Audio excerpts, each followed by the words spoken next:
कहानी की शुरुआत में हमें दो डायनासोर्स को दिखाया जाता है जो असल में एक कपल होते हैं। वो दोनों एक साथ रहते हैं। वो इसके साथ साथ खेतों को पानी देना और बाकी काम एक साथ मिलकर करते हैं। एक दिन डायनासोर अपना काम कर ही रहा होता है, तभी उसकी वाइफ उसको अपने पास बुलाती है क्योंकि उनके अंडों में से बच्चे निकल रहे होते हैं। दोनों अंडों से बाहर निकलने वाले बच्चों के लिए बहुत एक्साइटेड थे। तभी पहला अंडा फूटता है और उससे एक बेबी डायनासोर बाहर आती है जो दिखने में काफी क्यूट थी, जिसका नेम वो लिबी रखते हैं। तभी दूसरा अंडा फूटता है और उसे दूसरा बेबी डायनासोर बाहर आता है जो बहुत शैतान टाइप का होता है, जिसका नेम वो बक रखते हैं। उसके बाद तीसरे अंडे की फूटने की बारी थी, तभी तीसरा अंडा भी फूट जाता है। दोनों डायनासोर सोच रहे थे कि शायद ये सबसे स्ट्रॉन्ग वाला होगा, लेकिन उसके अंदर से एक बहुत ही छोटा सा बेबी डायनासोर बाहर निकलता है जो काफी प्यारा था। वो लोग उसका नेम आर्लो रखते हैं। तभी वो तीनों बाहर निकलते हैं। उनके डैड उनको एक पर्वत के बारे में और उनका खेत दिखाते हैं। तभी उनकी मॉम कहती है कि हम मिलकर इसकी देखरेख करेंगे। उसके बाद सीन थोड़ा आगे शिफ्ट होता है। तीनों बच्चे अब थोड़े बड़े हो चुके थे और बक और लिबी दोनों अपना काम कर रहे होते हैं और उसकी मॉम आर्लो को सबसे छोटा काम देती है, लेकिन आर्लो को वो काम भी मुश्किल लगता है। वो बहुत जल्दी ही डर जाता था और भागकर अपने पेरेंट्स के पास आता था।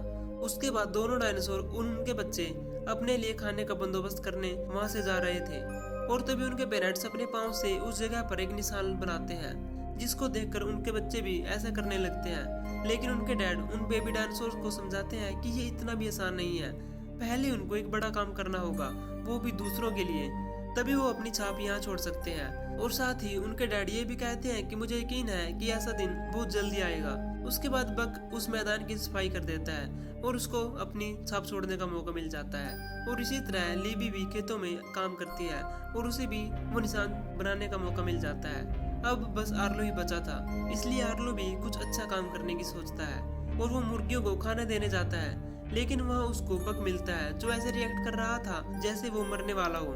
वो आर्लो को बेवकूफ बना रहा होता है, जिस पर उनके बीच बहस हो जाती है। बक उससे कहता है कि वो किसी काम का नहीं है। तभी उनके बीच उनके पेरेंट्स आ जाते हैं और उनको शांत करते हैं। लेकिन आर्लो के डैड उससे बहुत ज्यादा प्यार करते थे।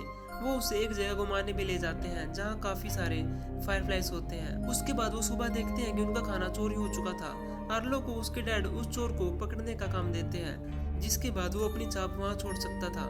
इसलिए वो उस चोर को पकड़ने के लिए एक ट्रैप बनाते हैं और आर्लो उनकी बात मानकर उस जगह की रखवाली करने लग जाता है। तभी वो देखता है कि उनके फंदे में कोई फंस गया है। आर्लो हिम्मत करके उसके पास जाता है। उस जाल में एक जंगली बेबी फंसा हुआ था। आर्लो उसको हिट करने की काफी ट्राई करता है, लेकिन उसे हो नहीं पाता, इसलिए वो उसे आजाद कर देता है, जिस वजह से वो भाग जाता है। ये देखकर उसके डैड आर्लो पर थोड़े नाराज होते हैं और वो उसको फॉलो करके जंगल में चले जाते हैं। वो काफी दूर आ गए थे। आर्लो को रास्ते में चोट भी लग गई थी क्योंकि बारिश हो रही थी, जिसकी वजह से वो दोनों वापस जाने की डिसाइड करते हैं। लेकिन बारिश की वजह से वहाँ बाढ़ आ जाती है। वो डायनासोर आर्लो को सेफ जगह छोड़ देता है और वो खुद बाढ़ में बह जाता है। उसके डैड के जाने के बाद आर्लो और उसकी मम को सारा काम करना पड़ता था। आर्लो जैसे ही खाना रखने जाता है तो उनका खाना वही जंगली लड़का चुरा रहा होता है। आर्लो उसको पकड़ते पकड़ते एक नदी में गिर जाता है और वो एक पत्थर से टकराकर बेहोश हो जाता है। फिर उसके बाद उसको जैसे ही होश आता है वो देखता है कि वो उसके घर से काफी दूर आ गया था। वहाँ पर उसे वही जंगली लड़का मिलता है। वो पहाड़ पर चढ़कर उसी नदी को देखता है जो उसे यहाँ लेकर आई थी, इसलिए वो नदी को फॉलो करके आगे बढ़ने लग जाता है।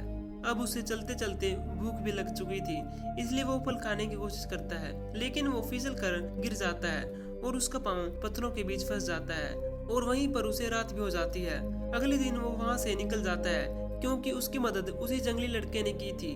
उसके बाद आर्लो बारिश से बचने के लिए एक छत का बंदोबस्त करता है और वही जंगली लड़का उसके लिए खाने का बंदोबस्त कर रहा होता है। लेकिन आर्लो को वो खाना कुछ खास पसंद नहीं आता, जिसके बाद वो लड़का आर्लो के लिए फ्रूट्स लेकर आता है। लेकिन इतने से फ्रूट्स से उसका कुछ नहीं होता और फ्रूट्स के लिए आर्लो उस जंगली लड़कों को फॉलो करने लग जाता है, जिसका रास्ता एक पहाड़ी से होकर जाता था। फाइनली वो दोनों वहाँ पहुँच जाते हैं। आगे फलों का पेड़ था, लेकिन जैसे ही आर्लो उसको खाने लगता है उस पर एक स्नेक अटैक कर देता है, जिसकी वजह से वो पहाड़ी से नीचे गिर जाता है। आर्लो काफी डर गया था, लेकिन इस बार भी वो जंगली लड़का उस स्नेक से फाइट करके आर्लो को बचाता है। ये सब वहाँ एक डायनासोर भी देख रहा होता है। आर्लो को उस जंगली लड़के का नेम नहीं पता था, इसलिए वो दोनों उसका नामकरण करने लग जाते हैं। वो उसके लिए स्पोर्ट नेम चुनते हैं। फिर वो दोनों बाकी जंगली जीवों के साथ खेल रहे होते हैं। इस दौरान आर्लो पानी में गिर जाता है और वो बच्चा भी उसके साथ पानी में कूद जाता है। आर्लो उस बच्चे को फॉलो करके तैरना भी सीख जाता है। अब आर्लो को भी वो जंगली लड़का अच्छा लगने लगा था। उसके बाद आर्लो उस लड़के को उसकी फैमिली के बारे में बताता है। आर्लो को उसके घर की याद आ रही थी और वहाँ पर हमें पता चलता है कि स्पॉट के मॉम डैड की भी डेथ हो चुकी है और वो अकेला ही रहता है। अगली सुबह उनको तूफान का सामना करना पड़ता है। उस तूफान को देखकर आर्लो को वही सब याद आ जाता है जो तूफान में उसके डैड के साथ हुआ था। इसलिए वो बस अपने आप को सुरक्षित करना चाहता था। तूफान ने वहाँ सब कुछ तबाह कर दिया था और आर्लो नदी से दूर आ चुका था।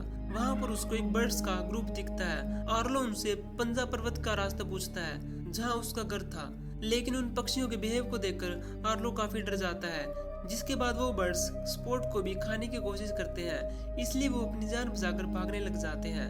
उनके सामने 2 टीरेक्स होते हैं, इसलिए वो टीरेक्स उनकी जान बचाते हैं। तभी उन डायनासोर्स के डैड भी वहां जाते हैं। असल में वो डायनासोर अपनी भैंसों को ढूंढ रहे होते हैं, इसलिए स्पॉट अपने सूंघने की शक्ति से इस काम में उनकी हेल्प करता है। लेकिन उनकी भैंसों को किसी ने चुरा लिया था, इसलिए आर्लो चुपके से भैंसों के बीच जाकर बहुत जोर से चिल्लाता है, जिसकी वजह से वो चोर वहां आ जाते हैं। जिसके बाद वो सब मिलकर उन चोरों से फाइट करते हैं और उनको भगा देते हैं। और रात में वो डायनासोर आर्लो को उसकी बहादुरी की कहानी सुनाता है कि कैसे उसने मगरमच्छों को हराया था। अगली सुबह आर्लो उनसे अलग होकर अपने घर की तरफ निकल पड़ता है और काफी लंबा सफर तय करने के बाद आर्लो उस पर्वत पर पहुंच जाता है। लेकिन उनको परेशान करने वही बर्ड्स आ जाते हैं और वो स्पॉट को अपने साथ ले जाते हैं और आर्लो को एक खाई के नीचे फेंक देते हैं। जिसके बाद आर्लो स्पॉट को हर जगह ढूंढता है। एक जगह जाकर वो देखता है कि वो बर्ड्स आर्लो को खाने की कोशिश कर रहे होते हैं। आर्लो उन बर्ड से फाइट करने लग जाता है और स्पॉट की जान बचा लेता है। उसके बाद आर्लो देखता है कि बाढ़ का पानी